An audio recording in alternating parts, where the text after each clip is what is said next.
Launched this project, the Children of Syria, in truth, out of absolute frustration. The UN has stopped counting.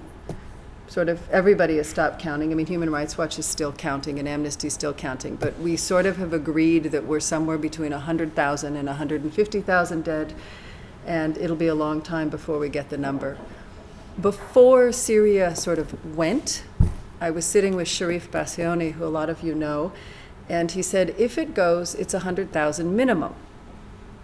So this conversation was before we lost that many lives.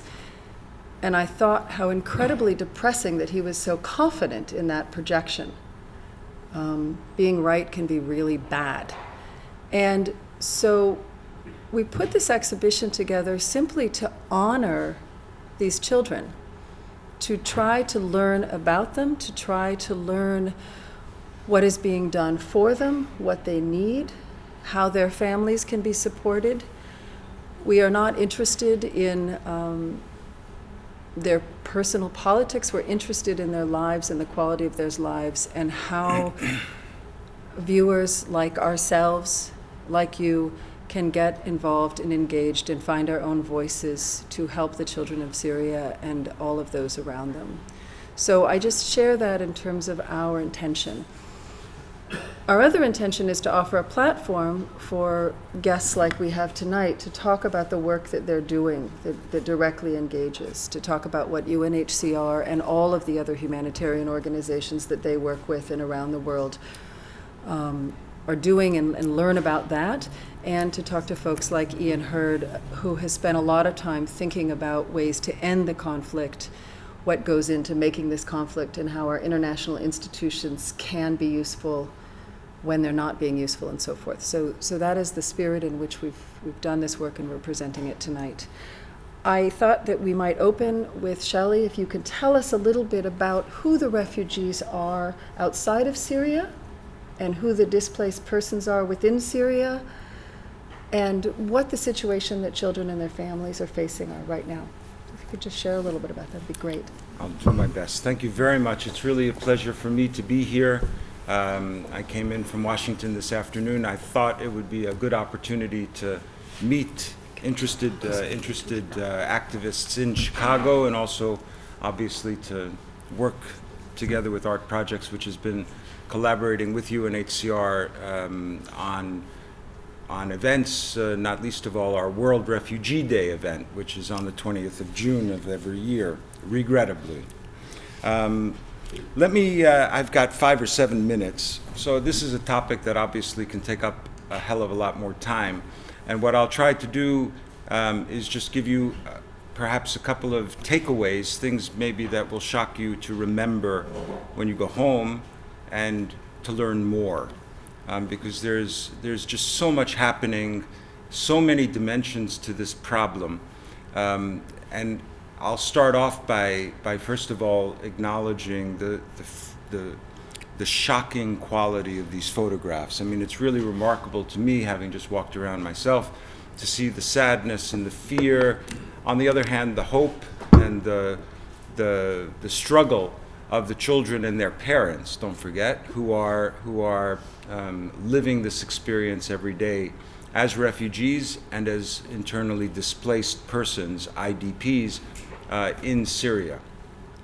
It's 3 years, it was 3 years on Saturday, on the 15th of March, that the war began. And it was a child that actually struck it in Dara by protesting against the government, and there was a quick reaction to that, repressive, and it spread like wildfire. It was also 3 years ago in the context of the Arab Spring and the like.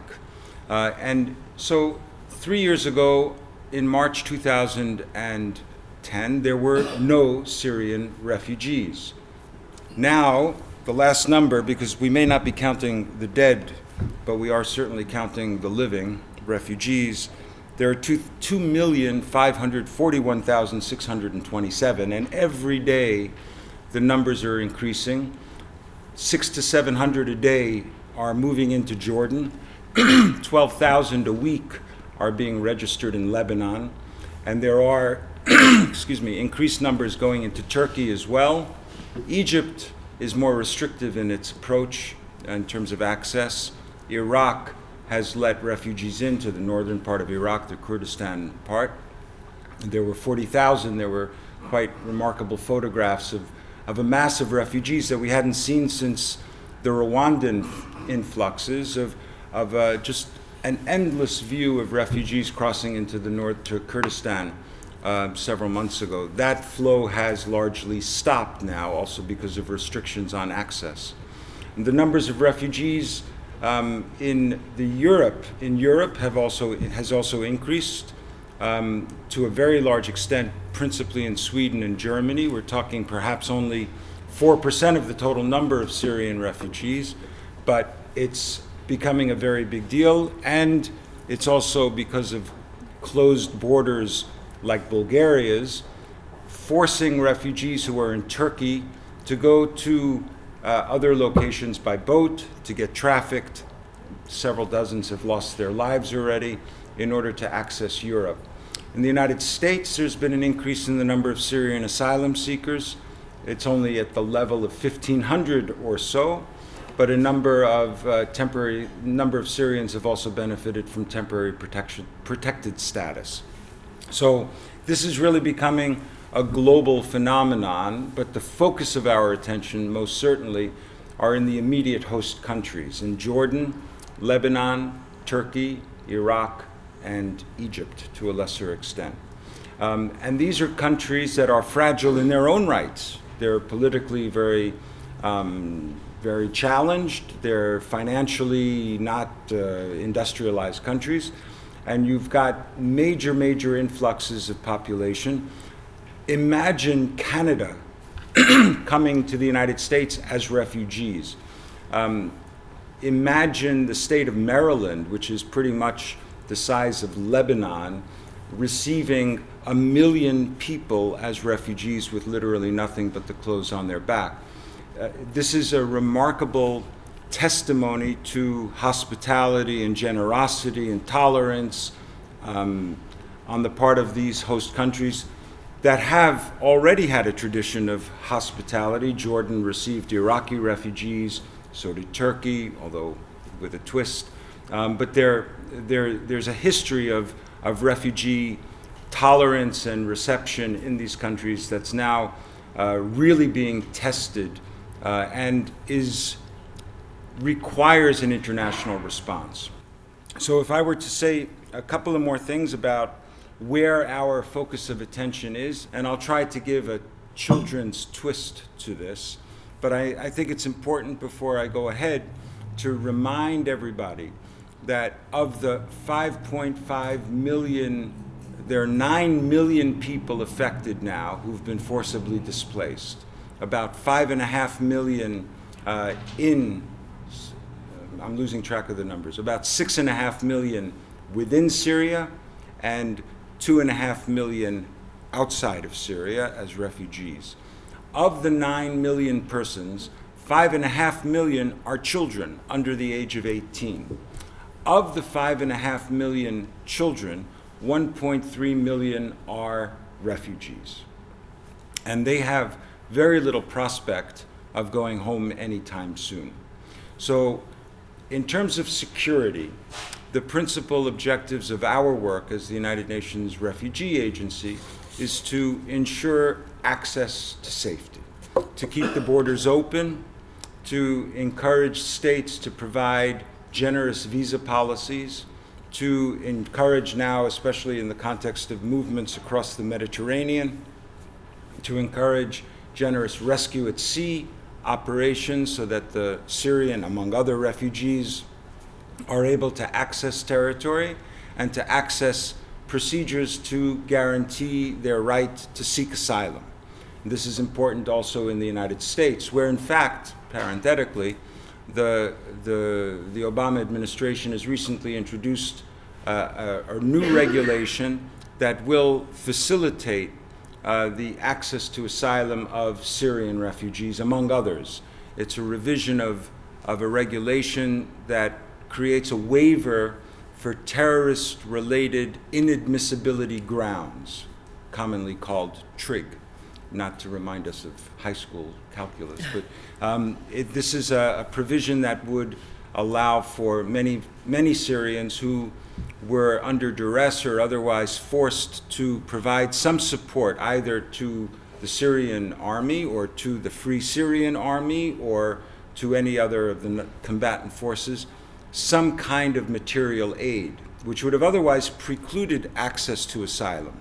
So if they gave them shelter, if they gave them tea, if they gave them a ride, without any political engagement, just because they were obliged to do so in order to leave Syria or to save their own lives in a conflict situation, they would now be able to access asylum, and in the future there'll be a ramping up of resettlement of Syrian refugees to the United States, which we can talk about perhaps if there are questions on that.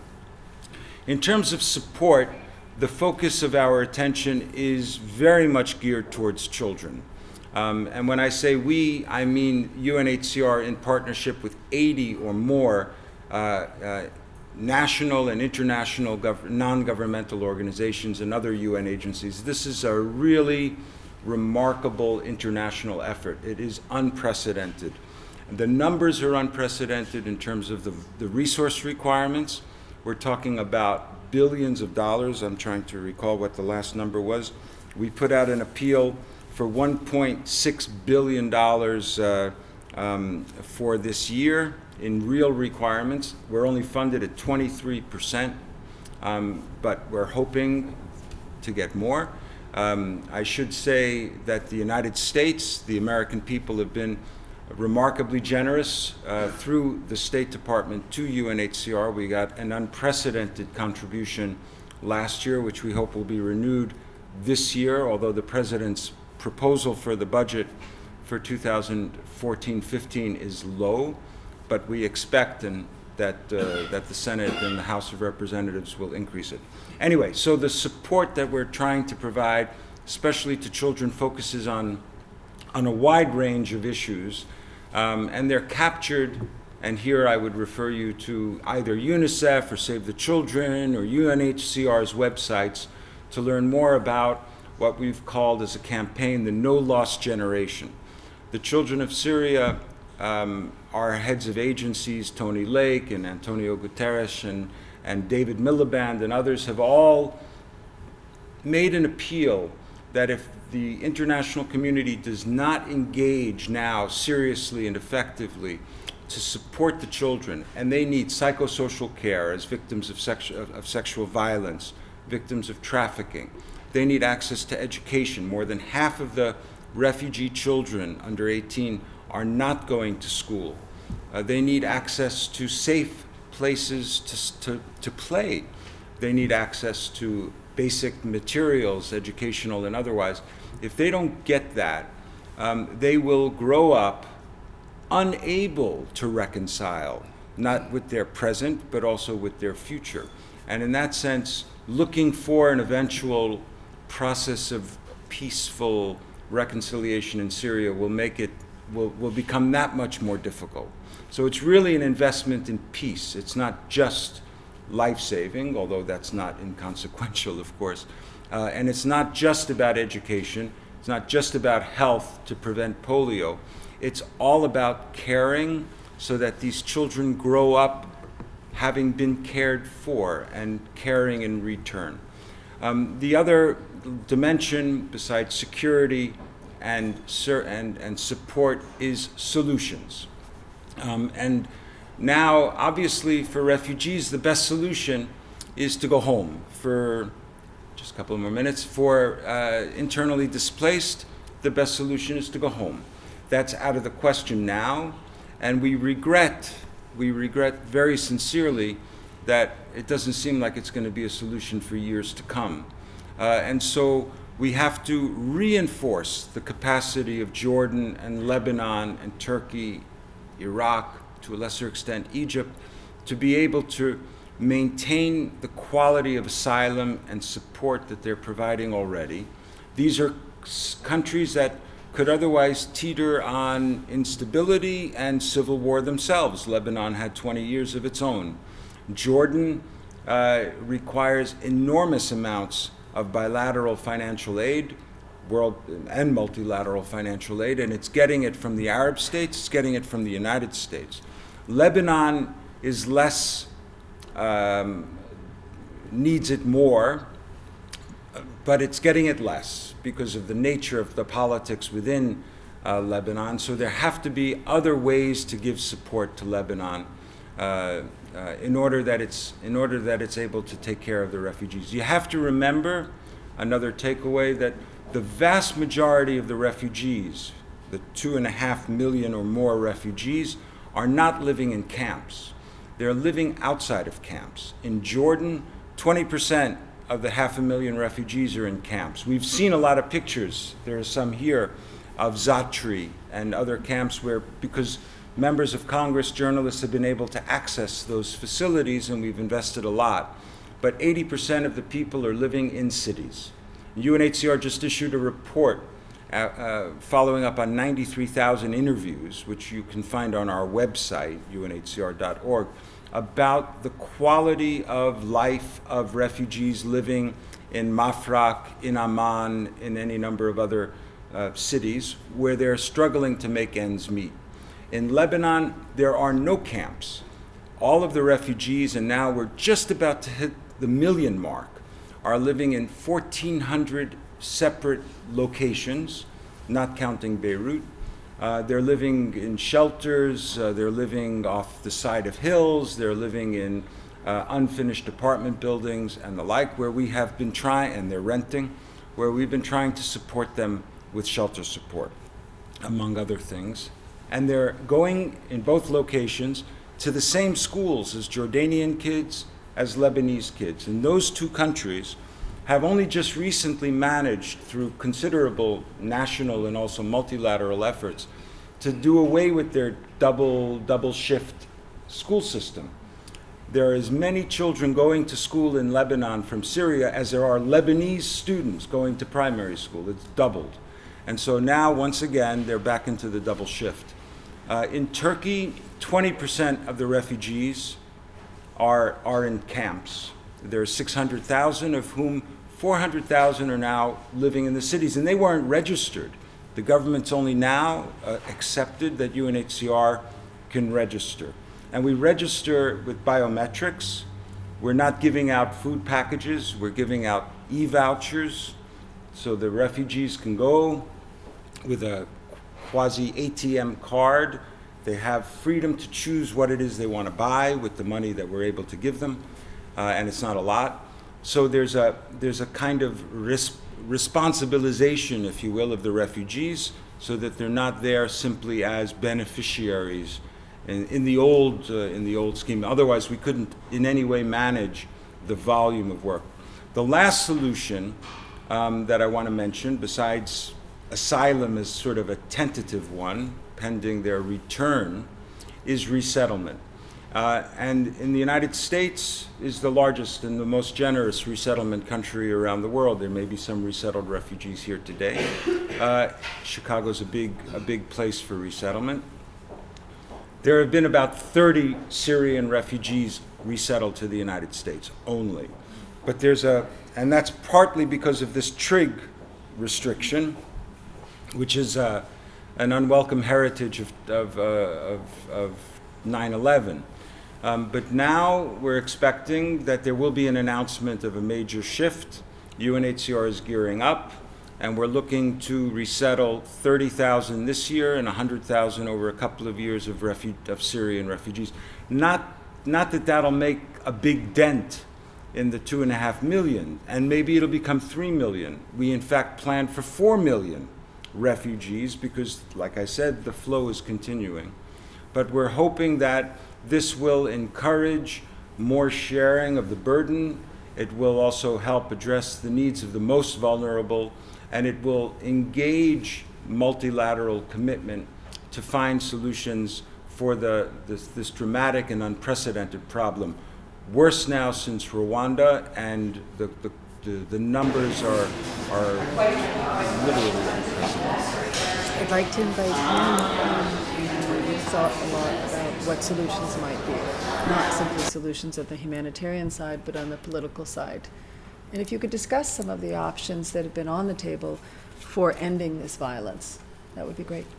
Well, thanks. And it's, as with Shelly, it's a pleasure to be here. I'm really thrilled to be able to have these conversations. And as Shelly pointed out, and the pictures show, it's really among, I think, the most acute humanitarian crises in the world today, and certainly among the topics that require our attention for anybody concerned with human suffering. This is a topic that has to be at the top of our, near the top of our list of things that we are worried about.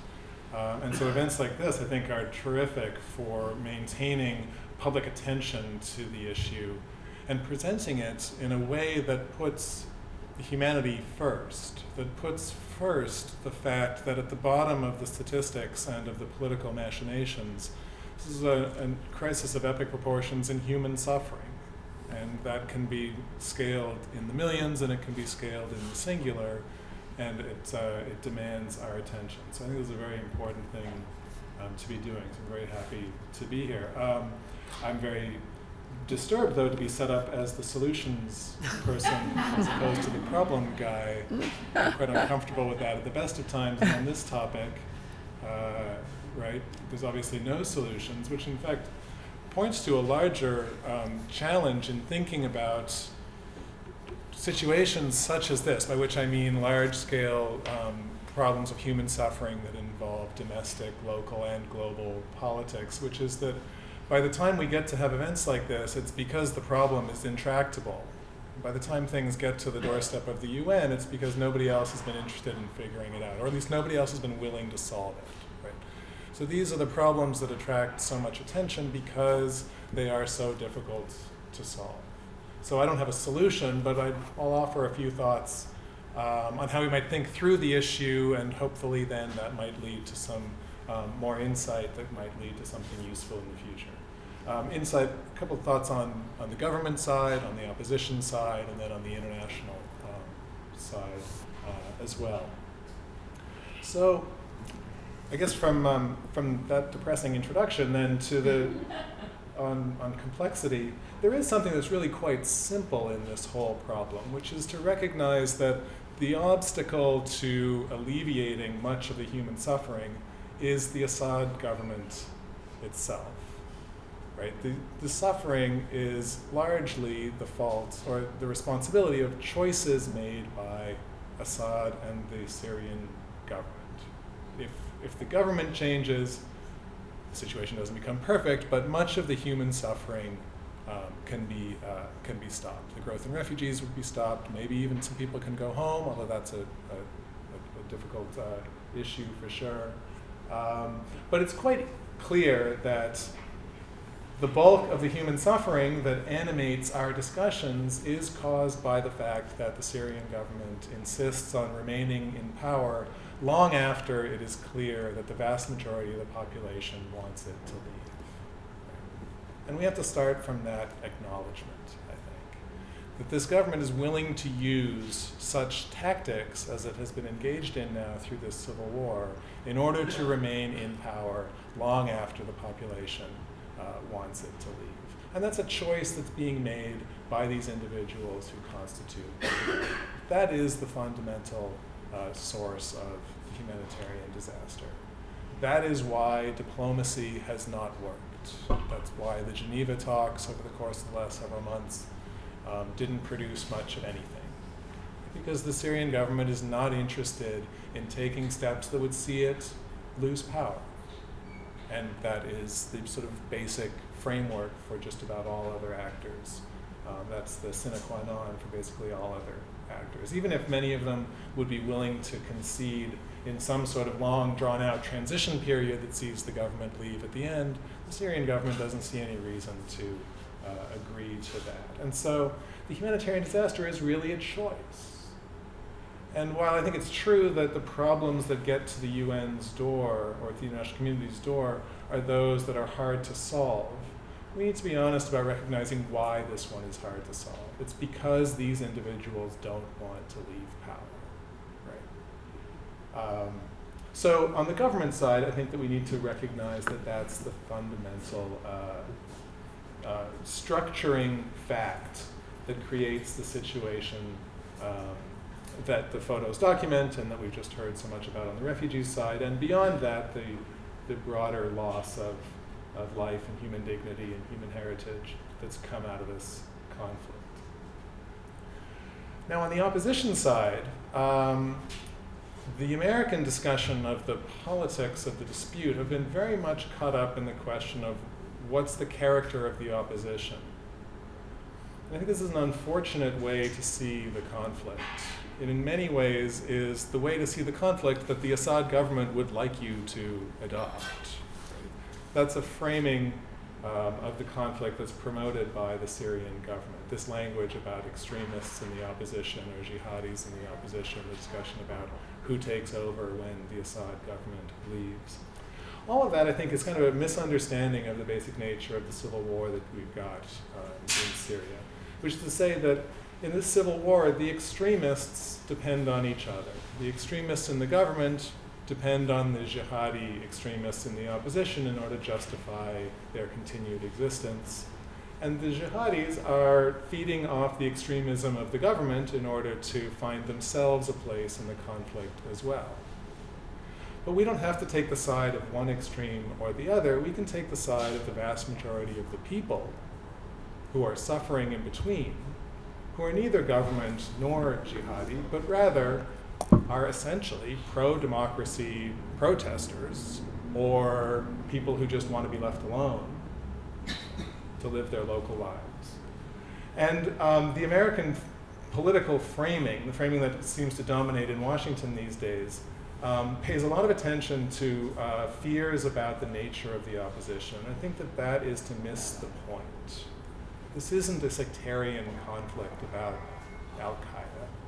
Right? This is a civil war, a popular revolution to overthrow a dictatorship, a multi-generational, multi-decade dictatorship that has been now struggling on its last legs, more or less, for several years, but with great capacity to cause harm as it does. So I would like to suggest that we put the concept of human suffering at the middle of our thoughts here and thinking about the political dynamics. It's not a conflict where we need to take sides between either the government or the jihadis. That's not the nature of the conflict. The conflict is instead a broad-based popular revolution. We should remember those people. We side with those people. We should listen to the local activists, those who are telling us that, as one of them said recently, for instance, what's good for the revolution is bad for the government and bad for the jihadis.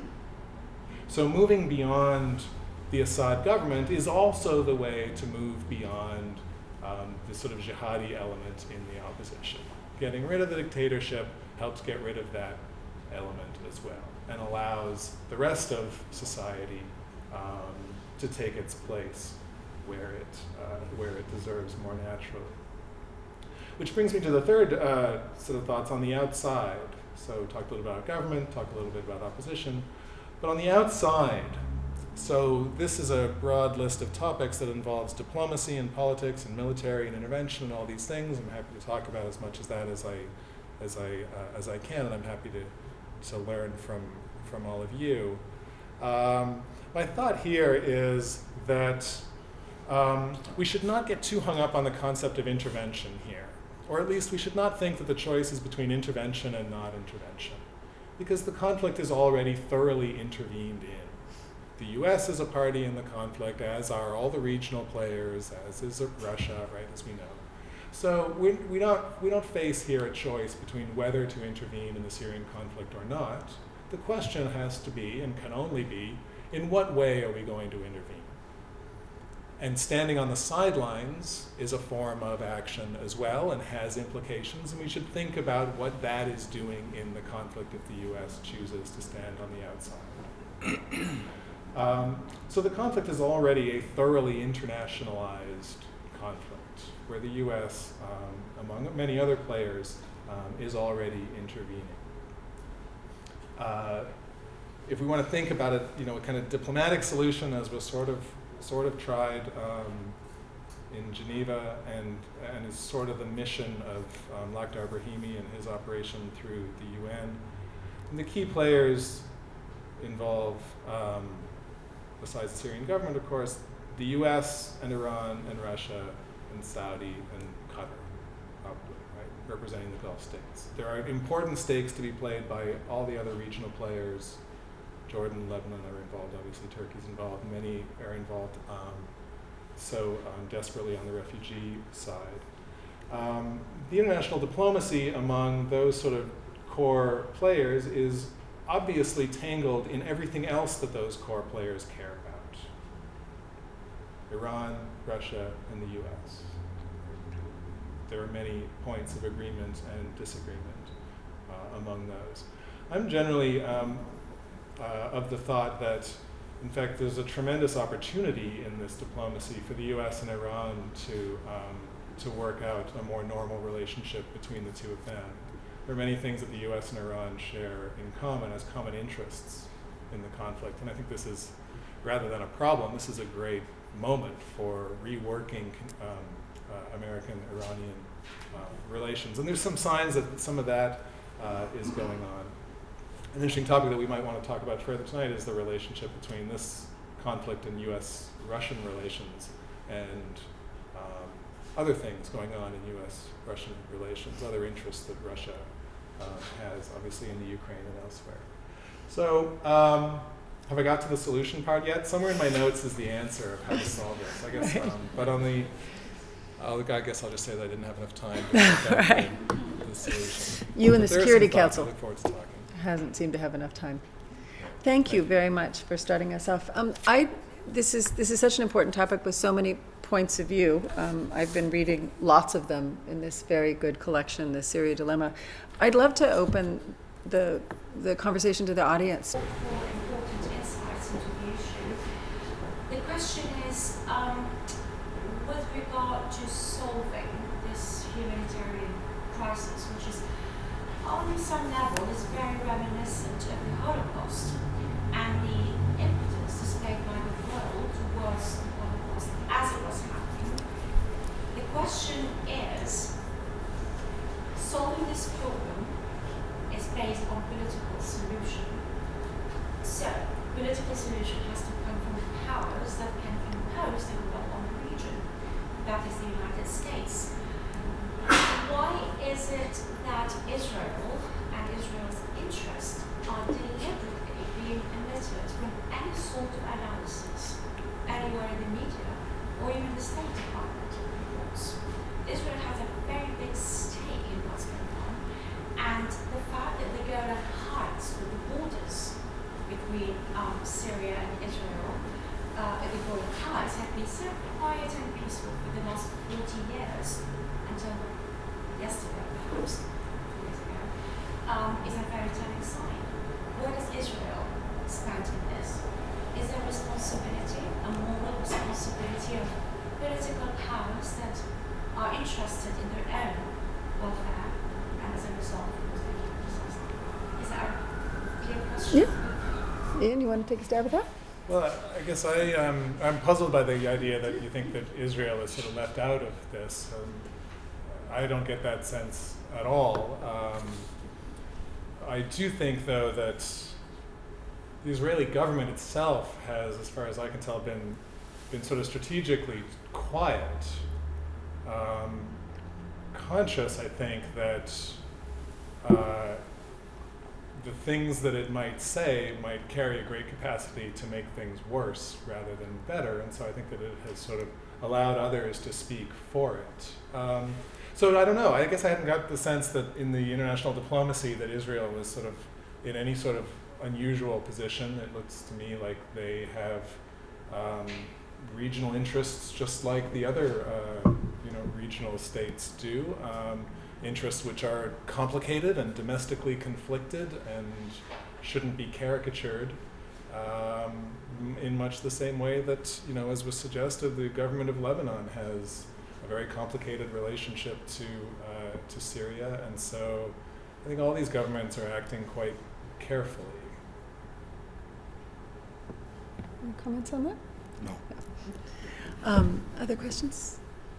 I wonder if the question really was, in comparison, let's say, to Lebanon, which is taking in thousands of refugees, is Israel engaged in a humanitarian effort? I've only heard bits and pieces of emergency medical evacuation type cases, but there hasn't been, if you will, any specific policy of asylum for Syrian refugees in Israel. Not that they would be able to access in any case, but I have heard instances of emergency medical evacuation. I would, not an expert on this in this way, I would just personally like to comment that I do think that the history of, I just came from Bosnia, and the history of the 20th century and many centuries before that is littered with woulda, coulda, shoulda. And in Bosnia, interviewing survivors of the war who felt that little came very late is something that makes the Holocaust reference quite poignant, because collectively there's great clarity in what was known and when it was known, and we don't fight wars in private anymore. We fight them with our phones and in public, and they are very publicly documented. So I think it's an interesting conversation as to who's providing aid and how. I have a question. Jackie. This is, give me, this may be because I don't know enough of the statistics, but you said your statement was that it's clear that this is a popular revolution, and I guess I need more information to be convinced. I mean, the fact that there are people fleeing, to me, doesn't mean that it's a popular revolution, because it's a crisis, and they're fleeing because they're afraid of, being killed. So can you give me more information about, like, when we can't do a referendum? I was in Syria before, when this was just right before it broke out, and when I spoke to my friend at the State Department there, they believed that it was a small portion of people that were stirring things up, and it was going to blow away.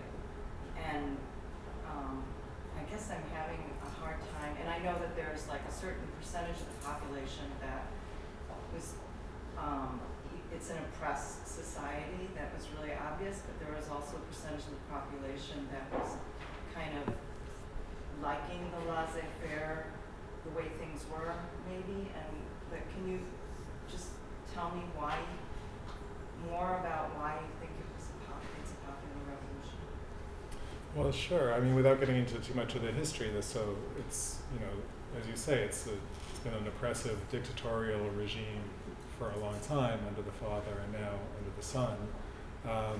It's been, if you like, a relatively well-ordered dictatorial regime, in the sense that it has not had to use sort of mass violence on a daily basis for most of its history. It's sort of used the regular tools of repression that keep dictators in power, imprisoning political activists and controlling the media and all the rest, for most of its years, punctuated by the occasional massacre in order to sort of keep the population in line over the decades. And then, as we've heard already, the opening that was sparked 3 or so years ago came about in part sort of modeled on the experience that they saw in other countries around North Africa and the Middle East. The activists saw an opportunity, a moment, to push for more freedoms, right? to sort of push against the dictatorship. And were met with this overwhelming force, a force that has, I think, been fairly carefully calibrated to remain just ahead of the vanguard of popular pressure, such that the amount of force that the government has been using has just been a little bit in excess of what the population was able to absorb, to put up with. But that line has gone up as the population has had to fight back more extremely. I don't know much about the timing of the refugee flows, but if I remember correctly, the refugee flows really began, sometime after the uprising against the government. So the refugee flows began not as the exodus fleeing the dictatorship, but rather as the exodus fleeing the sort of wanton destruction of the dictatorship as it sought to put down the activists, the rebellion. So I think there is a time lag there that suggests to me that this isn't people striving to flee the dictator in the model that you were suggesting, but rather that as the repression and the destruction of the cities became so total, then people had no choice but to leave. That was the best remaining option. And sorry, I'll stop. Oh, I was just going to say, I'd like to follow up with a question myself, and maybe Shelly, you can comment on this, and then maybe Ian, as sort of from maybe a military perspective. When we talk about intervention, there's humanitarian intervention that has been discussed and has been on the table. As you pointed out, the majority of the people in need, urgent need, are within the country. Certainly many people, 2 million people out of the country, but millions of people in the country who have immediate humanitarian aid. Can you describe a little bit as some of the scenarios as to how the international community can push for more access, or logistically, which UNHCR is in the logistics business, how that aid is and could come to people? I'll be brief to suggest. I mean, there are two basic modus operandi for humanitarian work in Syria. One is cross-line, where we cross the line of conflict, wherever it happens to be, and it shifts quite a lot. And the other is cross-border. Cross-line has been we've been doing cross-line for a while now, but very carefully and very quietly, without too much branding, because some of the same organizations that are doing cross-line, cross-border, are also working in Syria. And so they can't do both, because the cross-border activities have to be done with the agreement of the state. Cross-line is done with the agreement of the parties, and there could be a dozen or more parties on either side of whatever the point of conflict is. So in 2013, UNHCR, just one of the organizations, got material assistance to 3 million people inside Syria. I mean, we're talking about blankets and buckets and food and medical assistance with WHO and with other organizations. But there was quite a considerable access, but by no means sufficient, and also rather strictly controlled according to the security circumstances. So there was a heavy orientation around the Damascus rural area, not strictly speaking government controlled, and certainly even if it was government controlled, it wasn't necessarily government sympathetic.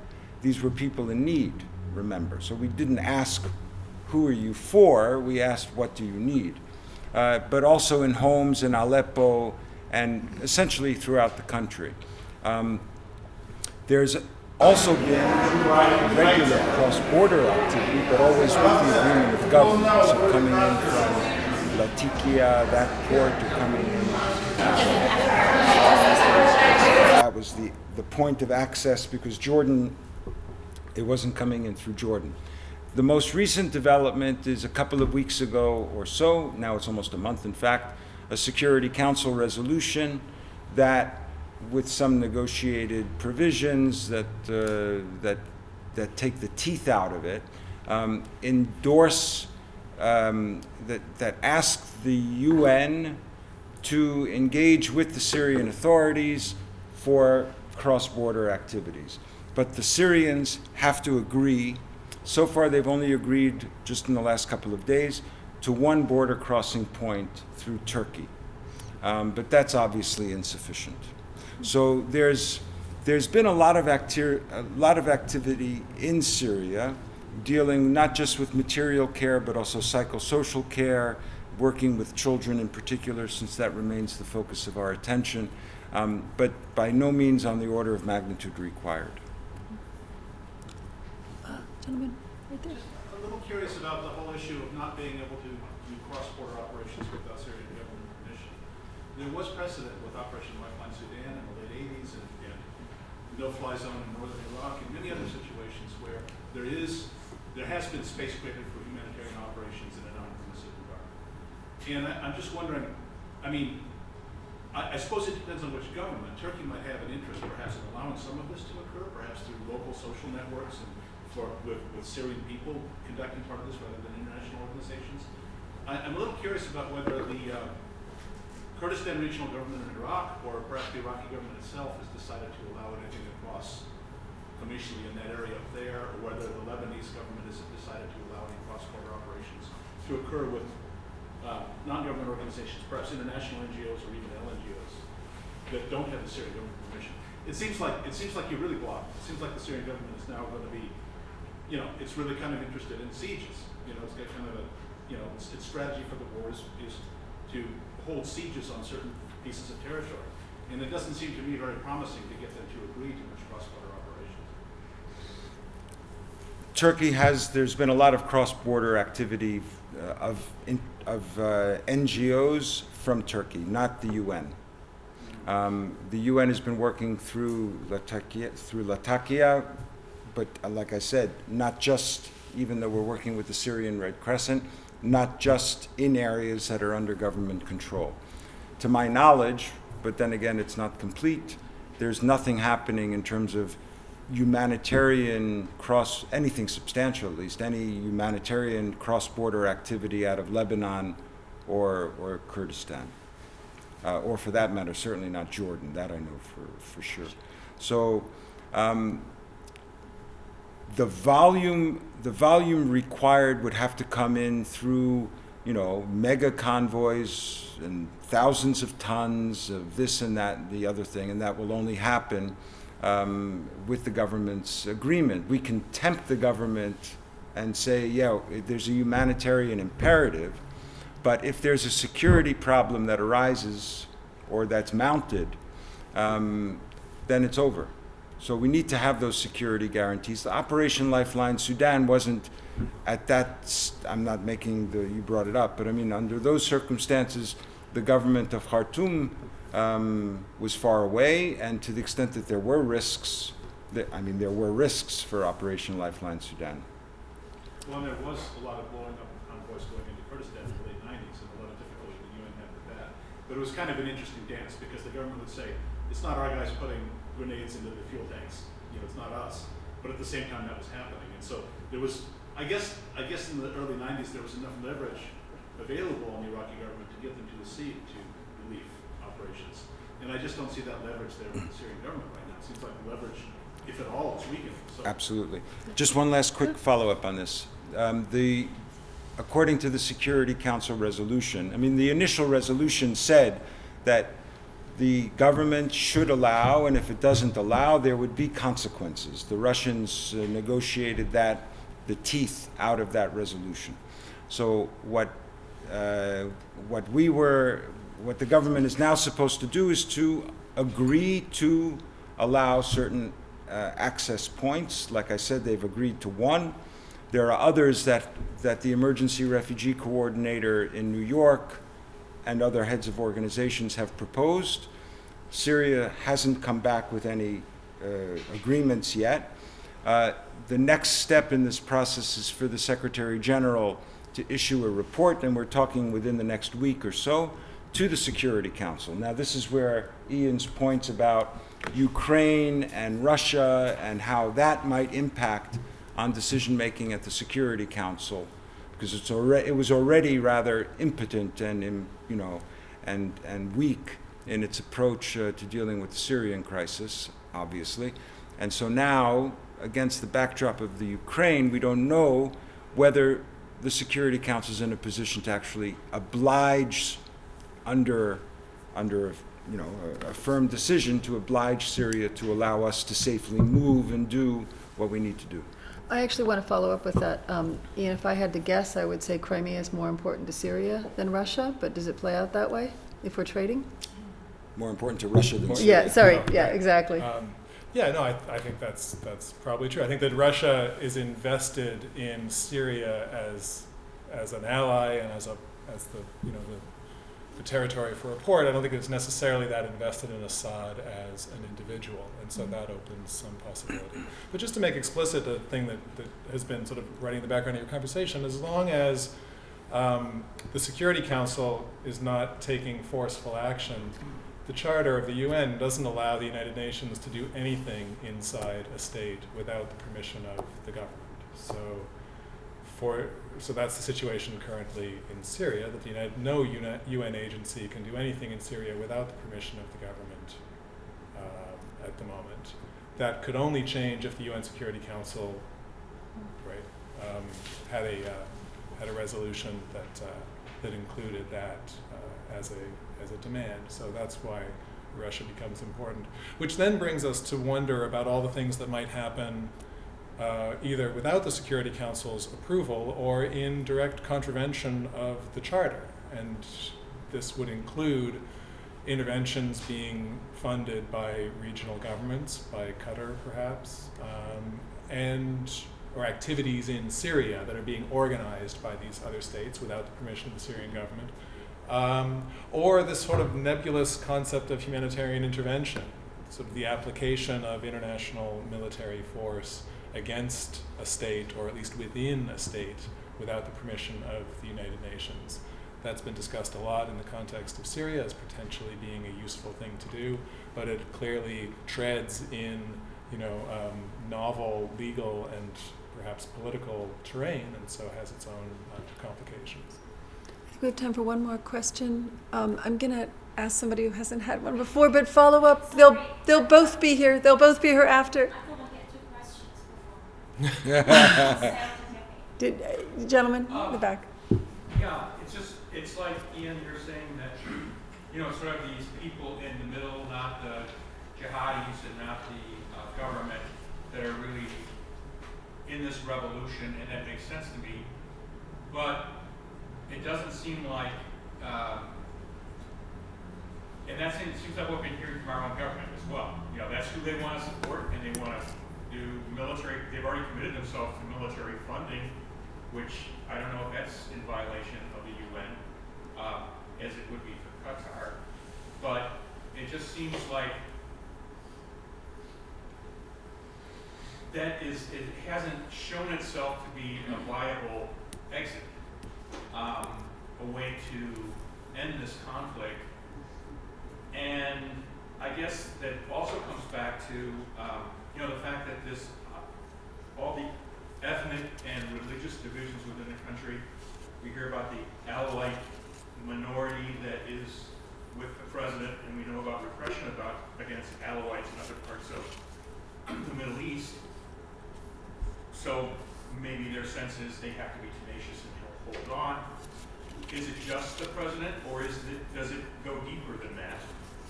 And the other question, sort of related to that, is this was part of the Arab Spring, and one of the manifestations of the Arab Spring, as you mentioned, it just seems like, was there an opportunity, as in many conflicts that sort of grow and grow and grow, to have headed this off at the pass, early on? Do you see that there was an opportunity to have done that we can learn from the future? Well,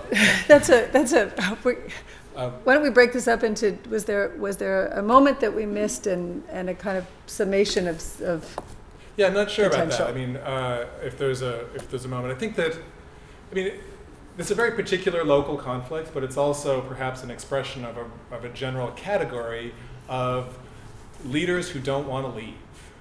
Right? and leaders who have constructed a state and a society that makes it possible for them to stay even if their public support has mostly gone. Right? That's not an unusual phenomenon. I think what's striking in this case is the degree of, sort of barbarity that he's been willing to use to remain in power. And to me, the sort of difficult to understand desire to remain in power, even as the place becomes, a wasteland. Like, what are you really accomplishing? But anyway, I think that tenacity is what has dragged out the conflict. So I don't think that the conflict can end until he's gone. And he is showing every interest in sticking around, using whatever tool is available, right? From chemical weapons to sort of just, bulldozing neighborhoods and all the rest. Oh my God, that's a terrible way to end. That is a terrible way. There's better. A couple of things. I would highly suggest that you take advantage of UNHCR's website, particularly their site on children. It's easy to navigate. It has a lot of information about the issues that are raised in the photographs here. You get a lot of data about the situation children face in education, health, labor, sexual violence, and the kinds of support that are being asked for on the humanitarian side. And I'm going to use the phrase humanitarian intervention purposely because I agree that we're engaged in lots of ways that we can be. This is a discussion that's being had in Washington, D.C. daily, even though other parts of the world may be on the front page of the paper. So there's lots of ways to inform yourself, lots of organizations are providing recommendations. There's a massive need. So there's voice to be had, I think, for all of us on this need. I would encourage you to continue to debate with Ian afterwards, all of you. And again, I'm become quite a fan of this book, The Syria Dilemma. It offers a lot of positions on the various conversations here and so forth. And to the gentleman vis-a-vis the sectarian violence piece, I'm sorry that Mandy Turk, one of our advisors, isn't here tonight because she would be up in her chair, and there's some good conversation I think we'll be having on April 2nd, specifically at the closing event, about whether this is a sectarian conflict or not. And we'll talk about that further as well, because as you say, this has been brought up quite a bit, and there's been different frameworks, so forth, and good discussion about that. Can I add another reflection here? Yeah. That may be a little bit beyond the scope of my brief, but the High Commissioner for Refugees already last year, when we've been marking the millionth refugee, and now we're at 2.5 million. We marked the millionth refugee child, and now we're at 1.3 million. So we've marked the 3-year of the conflict, and I mean, about 6 months ago, he spoke in the context, we're going to come soon to the millionth refugee in Lebanon. And in that context, some time ago, he spoke about the challenge in Lebanon being of an existential quality, so destabilizing that it could rip apart Lebanon, and therefore Lebanon needed all of the help it could possibly get to avoid that. And just perhaps to build on your question and Ian's answer, I would suggest that this is existential all around. I mean, it's existential, if you will, for the Assad regime and for the Alawites, if they want to look at it. That's how they may see it, and that's what drives it. It's existential to a certain extent, perhaps as well, for the king in Jordan. And so our perspective is that it's existential for the refugees, and they need to be able to go back. And it makes the stakes so high, so emotional, that there's very little negotiating room. And at this point, our concern is that this conflict seems to be going on endlessly. You were speaking as well about the authority of the United Nations to act. How affordable will this be for the international community in the medium term? For the next 3 or 4 years at $4 billion a year, how much will we be able to spend in order to meet the urgent humanitarian requirements? And we're very worried, frankly. And so all of us in the humanitarian side have just been saying enough. There has to be a political solution. It's easy to say, but it really is now up to Iran, Turkey, the United States, Russia, and Syria to address this. Thank you very much. This is a very hard topic, and thank you for starting our dialogue. We appreciate it, and thank you all for coming and joining, and we hope that you will stay and see the photographs and talk to our panelists. Thank you.